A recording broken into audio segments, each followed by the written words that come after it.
This video is sponsored by Robinhood. Robinhood is a popular investment app that offers commission-free trades and does not require a minimum balance, which will allow anybody to start trading right away. This easy interface allows for quick execution of buying or selling stocks, even for those who are entirely new to investing. This app even allows you to invest in Bitcoin without any hidden fees. Just by signing up with my referral link in the description, you will receive a free stock on the app just to get you started. The free stock does not require you to deposit any money in the account or anything. All you have to do is sign up and confirm your email. You will have a chance to get a stock like Facebook, Apple, Microsoft, General Electric, Ford, or AMD. If not any of those, you will be guaranteed a free stock regardless. Again, all you have to do is sign up through my referral link and you can get started on investing or getting your first free stock today.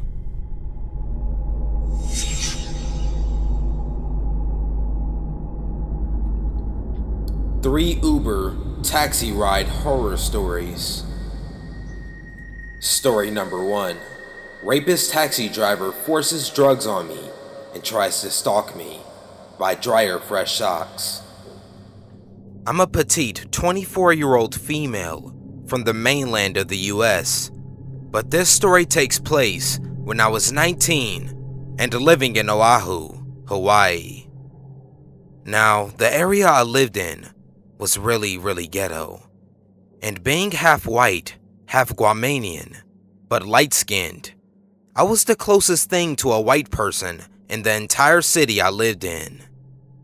Whenever I told the local where I lived, they'd give me a funny look, like I was crazy or lying. This is relevant, I swear. So because where I lived had absolutely no jobs, and I was living with my Hawaiian cousins, who were all carless, I had to take 2 buses for an hour to get to work, both ways. The day this happened, I was covering for a coworker who had a family emergency, and it was a Sunday. I'd never worked a Sunday before, and this shift was also 2 p.m. to 10:30 p.m. No big deal. There's a bus stop right next to my work, and they run until midnight, right? Wrong. Buses stopped working at 10 p.m. on Sundays. So here I am, standing at a bus stop alone for about 40 minutes. Businesses all around me are closing. It's getting darker and darker, and I'm starting to panic. I'm completely alone, save for the occasional hooker and John wandering around and looking for dark alleys and crystal meth. Hawaii is fucking scary at night. Don't believe the paradise hype outside of Waikiki and North Shore. All of a sudden, some homeless, toothless meth head pops out of nowhere and says, "Hey, howdy," which is pretty much a bad word for a white person. "The bus no run this late. You fucked. Start walking your skinny ass home." I realize how fucked I am. My neighborhood is seriously dangerous, so even if I did manage to walk home safely, there's no way I'm walking through Cam Park at night alone.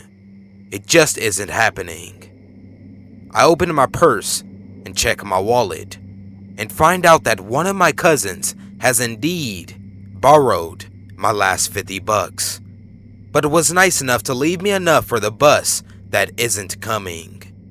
Meaning, I can't even call a cab. Oh, and my phone is dead, because there was some big shot general manager at my work today, so I wasn't allowed to charge my phone at the cashier station, and I didn't trust it being alone in the break room. As I'm internally having a fucking breakdown, a taxi cab pulls up in front of me, windows down. "Sorry, dude. I'd love to have a ride, but I don't have any cash," I tell the taxi driver. He looks at me, looks around, and sighs. "Oh, where you need to go? I can't leave you here now that I know that. I'll end up seeing you on the 5 o'clock news. I tell him my neighborhood, and he does a double take, then shrugs and motions for me to get in the back. I'm so happy I ignore the foreboding feeling I have in the back of my mind. I have only been living here for 2 months, and my luck has been so shitty. Being robbed, jumped, tricked into stealing, you name it, it happened. And now I feel like my luck is finally changing. I hopped in the back seat, gave him my cross streets kinda near my house, and told him I'll get his number and pay him later. Everything is normal for the first 20 minutes of the ride. But then he starts asking me really weird questions. How old are you? Are you a virgin? You married? Do you carry a gun in that big purse? I lie and tell him yes on the gun, starting to feel creeped out. He stops talking after that for a bit, until he notices he's almost out of gas. I look, he really is almost out.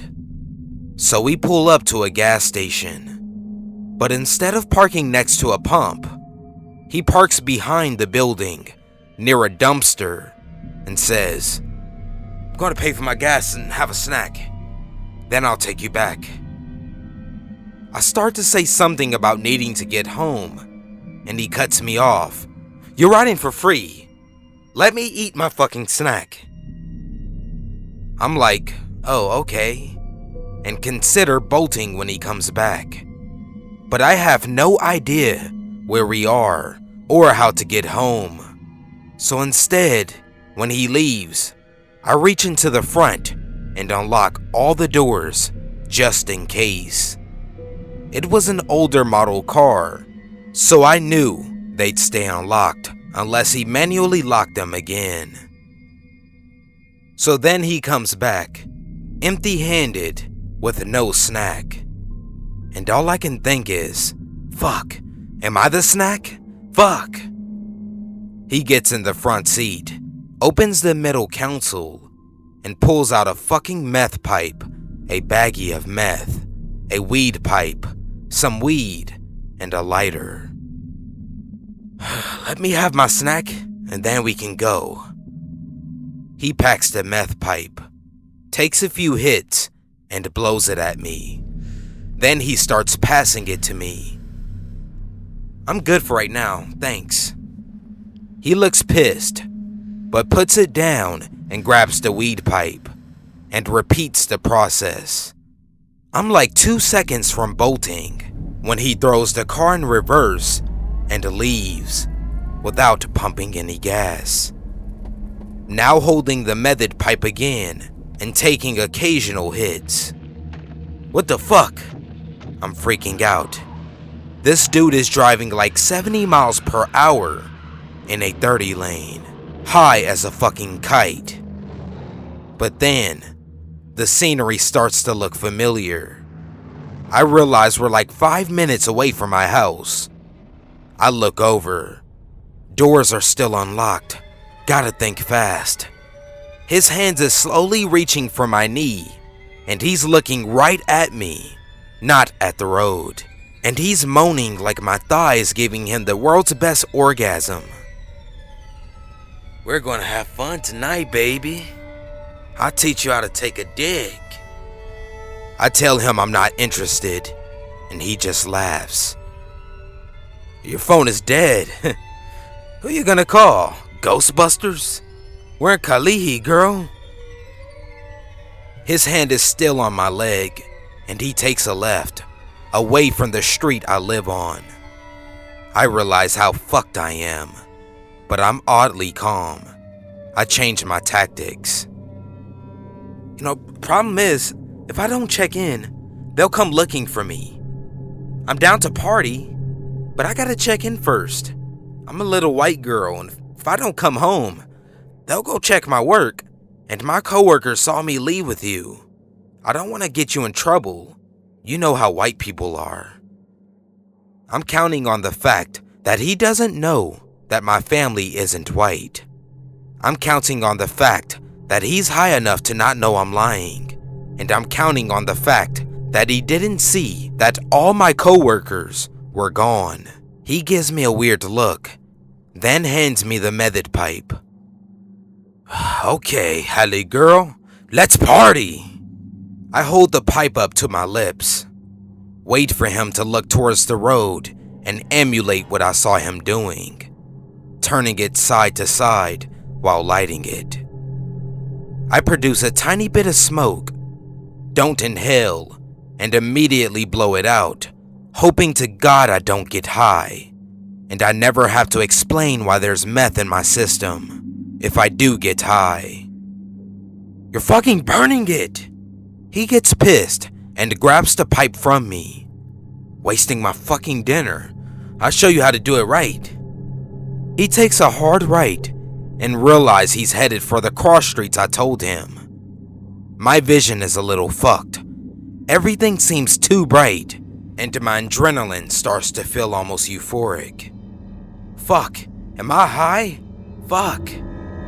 The street I live on is wrapped around a hill, easily a mile wide, and the cross streets I gave him are about a quarter mile from my house.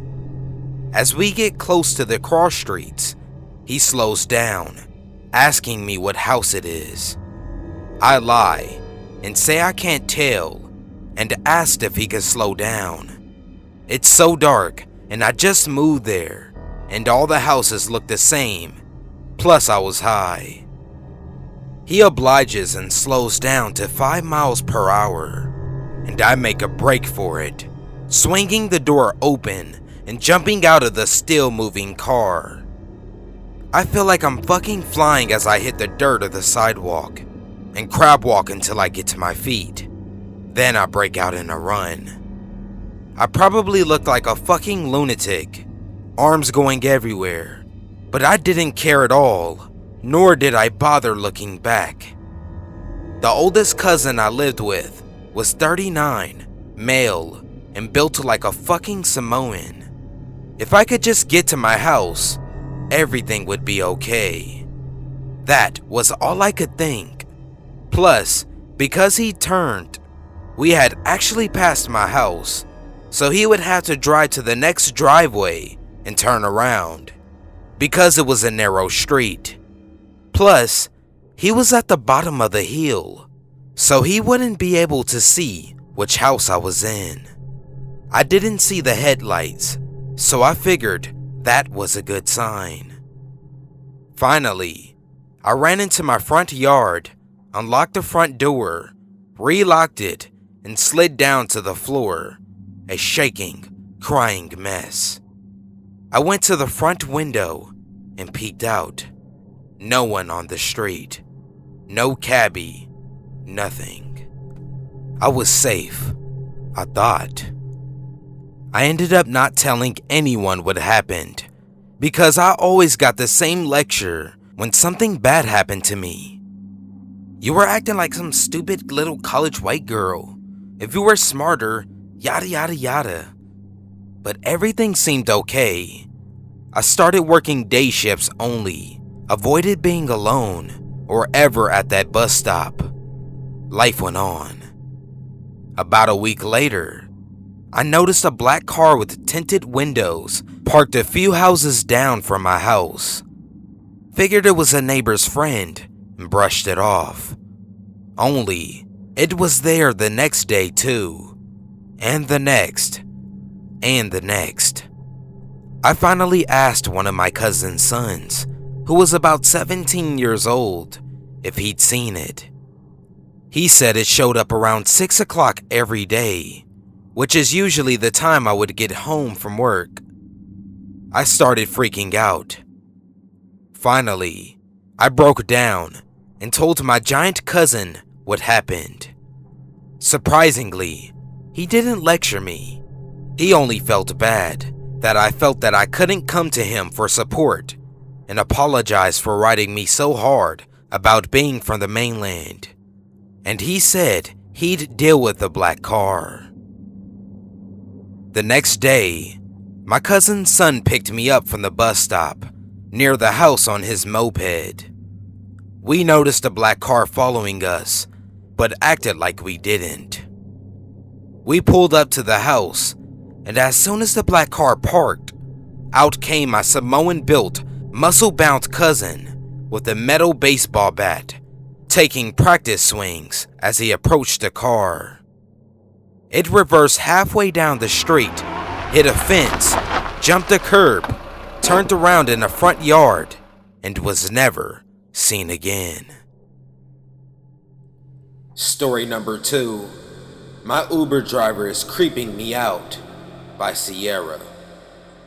Everything that has happened since I got a ride from an Uber driver has been just plain fucking weird. I'm just going to start with the Uber ride. My car is being worked on, so I've been using Uber a lot lately. Last week I ordered an Uber to meet up with some friends downtown for dinner and then drinks after. The little picture that popped up for my driver was a middle-aged balding man named Greg. Greg had a 5-star rating. He looked harmless enough, and I can defend myself pretty well for a 5'3", 120-pound, 23-year-old female if something were to go wrong, which I wasn't worried about since Uber does background checks and whatnot. The wait time said 7 minutes, so I double-checked I had all my things and plopped on the couch to wait. My phone buzzed at me. Unknown number. 2606 West Lloyd Ave? I guess this was Greg texting me from the app, confirming my location. Yep, that's me. I puffed on my e-cig and watched the Uber map as his Chevy Impala inched closer to my address. I saw him arriving and hauled my bag over my shoulder, locking the door behind me. My roommate was still at work for the next few hours. The Greg in the car was the Greg in the photo. He opened the passenger door for me from his side. I used to sit in the back with male drivers for safety reasons, but I've taken Ubers enough since then to not be concerned anymore. I got in the front and hefted my bag into the back seat. This guy had the kind of voice you'd hear on the radio, loud and blunt. But he wasn't unfriendly. He wasn't very conversational either. I felt like I had to force a convo in order to avoid an 8-minute awkward session until I got to my destination. We came up on an intersection about halfway there, and he started chuckling. Heh. I awkwardly huffed with him, unsure of what was funny. See that house over there? He pointed to a white house on the corner, across the intersection. Yeah? Ever heard of Fred Garland? No. The Northside Rapist back in the 80s. There's a book on him. That was the house he hid the dildo in and used to scare women. I was thinking, what the fuck? Weird, but alright. I gave a fake again and looked out on the window. You should really read that book. I've got an extra copy of it. I responded that I could probably find it at the library or a used bookstore, but thanked him for the offer. We got to my destination. I thanked him and got out of the car. I tipped him $1 and gave the ride 4 stars. He had strange conversation starters, but it could have been worse, right? I didn't think much of it after I had my night out. A friend gave me a ride home that night, and I fell sound asleep after a little TV. Fast forward about 3 days, I receive a package on my front step. The return address reads the name Greg Co. I thought for a second, but didn't recognize it. Not until I opened it. It was a book called Fred Garland, The Story. I realized this must have been from the Uber driver. I hadn't received a ride from him since that night when I went out. I felt a little bit uncomfortable about the situation now. I had one ride with this guy, and he's sending me books about rapists. I tried to brush it off, but I had this lingering heaviness in the back of my skull that wouldn't go away. I told my roommate and the boyfriend about it, and both agreed that it was weird. To get even creepier, I received a text from that number yesterday before I got off work. It was Greg. It read, "Will you be needing a ride after work today?" There's no way this guy could know where I work and what my schedule is unless he's followed me somehow. I've been using Uber and public transit to get around, but I obviously know his car and haven't noticed it while I've been out of the house. I replied with a quick, "No thanks," and used Lyft to go home after work. A few hours after I got home last night, he texted me again, but from a different number. "It's Greg. Did you get the book?" I didn't respond. I'm not at the point of contacting police because what are they going to do? But I'm starting to feel really violated and concerned about my safety. I think I'm going to stay at my boyfriend's tonight. I'm going to use Lyft again just in case. I'll keep you guys posted if you want to know more. Here's an update. Guys, things just got weirder. I'm at work and my boss calls me into his office and asks me if I know a Greg. I go a little pale and ask him why. Turns out, this guy emailed my fucking work and asked if I need a ride tonight when I'm off. The email reads, "Hi there, I'm just wondering if Sierra will need a ride after work tonight. Here's my number, Greg." As I said before, this dude should not know where I work. On a scale of 1 to 10, I'm at a 12 in freak out mode right now. I'm calling my boyfriend to pick me up tonight. I'm wondering if this guy looked me up on Facebook and saw where I work, although I do have that information set to friends only in my privacy settings. Anyway, I contacted Uber to let them know all about it. Uber got back to me with this email. "Hi Sierra, thank you for submitting your complaint with us online. I am very disappointed that you are experiencing these problems with one of our drivers. We never want you to feel uncomfortable, and it is against our policy for a driver to use your personal information for purposes other than contacting you about your ride. Our team is reviewing the information you gave us, and we are following up with Greg immediately. As soon as your case is investigated, I will send you a follow-up email letting you know our decision on the matter. Again, I am very sorry that you are dealing with this. In the meantime, please take advantage of a free ride up to $15 on us to help make it up to you. It will be credited to your account. If there's anything else I can do for you, please don't hesitate to reply to this email." I've been using Lyft since the Greg situation to try and avoid him. Giving me $15 won't let them off the hook. I mean, what if he's doing this to other girls? Story number 3. The Uber driver who wasn't an Uber driver, by MyOwnGuitarHero. Sharing this experience from literally last night because A, it's creepy as hell, at least for me, and B, I want people to learn from my experience. This is a precautionary tale. I understand that this was my fault, but maybe if I can help one person by telling my story, it's worth it. I don't drink as a general rule, but once a month or so, I'll go out with friends and binge. My friends and I had a great night at a bar in the city, and they left. I was chatting it up with a cute guy, so I decided to stay. I went back to his place, and let's just say it wasn't very satisfying. I was then ready to head home, so I called an Uber to pick me up. I don't know where I am. I know the city I'm in, but not the exact location. I order the Uber, but it's taking forever. Requesting.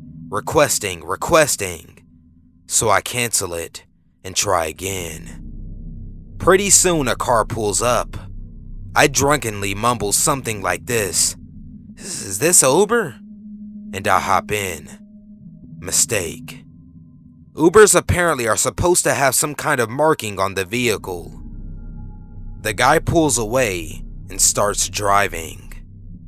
We're chatting. I'm fumbling for a cigarette. And the next thing I notice is that we're headed on the highway, but in the opposite direction of where I thought we needed to drive. And we're going a solid 90 miles per hour. Then, I get a call from my Uber driver. He's there, and I'm not, because I'm in the car with a fucking nutcase. I start texting my friend frantically, counting off the mile markers for her. Then I realize that that's going to do jack, because she's probably drunk too. So I call 911, but I realize that this guy is crazy. He's refusing to let me out of the car, so I've got to do it on the sly. It's been 40 minutes now, and I'm terrified. I don't know where I am. I don't know who this is. We're driving at over 100 miles per hour, weaving in and out of traffic. This guy's trying to get me to hang up my phone call. Yo, get off the phone. The fuck are you calling? Better not be a snitch. And also smoking pot. So I don't want to do anything that might provoke a violent reaction from him. I start chatting to the 911 dispatcher as if it's my friend, praying that they'll catch on. Hey girl, it's me. Yeah, I'm with someone right now. We're driving past this highway exit. No, sweetie, it's not my Uber. I thought it was, but it's not. It's a shame you can't come and meet me and bring friends. Thanks, sweet baby Jesus. The operator catches on. He gets me to stay on the phone while he sends cops, and we develop a code. If I see cops, I'm supposed to casually put my hand out the window, which looks semi-normal because I'm smoking a cigarette. We pull into some random little housing complex, and he busses out some powder and forms two lines. I now have confirmation that he does drugs, which means he's probably emotionally volatile. I relay this to the operator in code. Oh girl, I wish you were here right now. This guy just busted out the coke. You'd love it. He's taking a real big bump. Pretty soon, I can see the lights from the cop cars, so I start waving my hand out the window. At this point, I don't care if he's on to me or not. I don't know if he has a weapon, but I slump down in my seat just in case things get hot.